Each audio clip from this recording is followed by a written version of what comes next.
या तरुणांमध्ये जर देशाभिमान जर भिनवायचा नसेल तर मग कशामध्ये भिनवायचा? म्युन्सिपालिटीच्या नळात? हे मी असंच लिहित जाणार, मला खटल्यांची पर्वा नाहीये. काल परवाकडे आणखीन एक नोटीस आली परभणीची, घाला म्हटलं. मला जे देश हिताचं असेल तेच मी करत राहणार, मला खटल्यांची पर्वा नाही. पण धोका काय? फालतू फालतू असे प्रत्येक जण पत्रकारांच्या विरोधात जर कोर्टात जाऊ लागले तर लिहिणं मुश्किल होईल.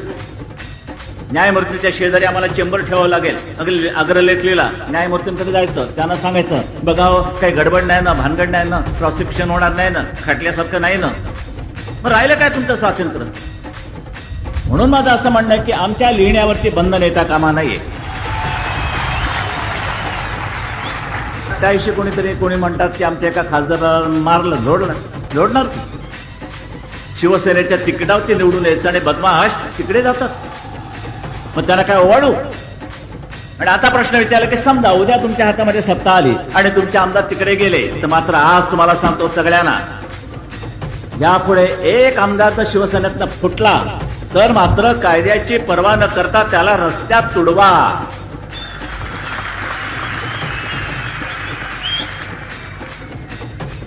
बरं, आणि महिलांनी ते एक चांगलं काम बजावलं. जाम काय अगदी काळं वेळ अगदी वाटतं ते त्याच्या अगदी अंगावरती नाचला तरी चालेल, पण ह्या भडव्यांना अशीच शिक्षा झाली पाहिजे. चिथावणी वगैरे काही नाही, आमच्या एकंदर जगण्या मरण्याचा प्रश्न आहे. आम्ही काही देवनाचे बोकड नव्हत किंवा काल प्रकारचा भांज्याचा खटीक खाना नाहीये. श्रीलंकेत हिंदू उभे राहिलेले आहेत, प्रत्येकाच्या गळ्यामध्ये झेंडूची माळ आहे आणि ते आपले चाललेले सुरापर्जित वगैरे वगैरे, चलो साला एकेकाची मुंडी घाल त्याच्या ह्याच्यात. ते नाही जमणार. गांडूची अवलाद म्हणून कधीही जगू नका, मेलात तरी चालेल. जसं मुसलमानांना सांगतो ना, 3,500 हिंदूंची एकंदर देवळं पाडण्यात येऊन त्याच्यावरती मशिदी उभ्या राहिल्या. 3,500. आम्ही काय म्हणतो, आम्हाला 3,500 तुमच्या मशिदी पाडायच्या नाही, आम्हाला आमच्या फक्त 3 मशिदी द्या. बाबरी जी पडली 2 पाडायच्या आणि ती काशी आणि मथुरा, बाकी ठेवा की तुमच्याकडे, घाला लोटांगण.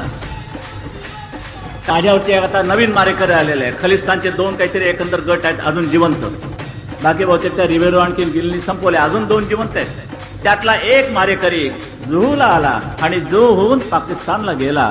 माहिती कोणाची? पोलिसांची. कुठे रे गेला तो? बाळासाहेबांना मारायला म्हणून, साहेब तो आता जुहूला हॉटेलमध्ये आहे. अच्छा, हा व्यवस्था झाली आहे ना, बघ त्या काही कमी पडू देऊ नको, असं काही झालं तरी तो मारेकरी आहे. आरामात जुहूला राहून पाकिस्तानात गेलाय आणि त्यांनी त्यांची माणसं ठेवली आहेत. यावेळेला ह्याला उडवायचा. त्यांना सांगतो, ज्या दिवशी ज्या रंगाची गोळी माझ्या अंगाला चाटून जाईल तर चाटणार नाहीच, तर मात्र ती अवलाद ह्या महाराष्ट्रात नव्हे हिंदुस्थानात जिवंत ठेवायचे नाही. बिलकुल एक शेवटच्या पर्यंत त्यांचा अंड शेवटचा जे असेल ते चेचून ठेचून टाकायची आपली शपथ आहे शिवरायाच्या पुढे.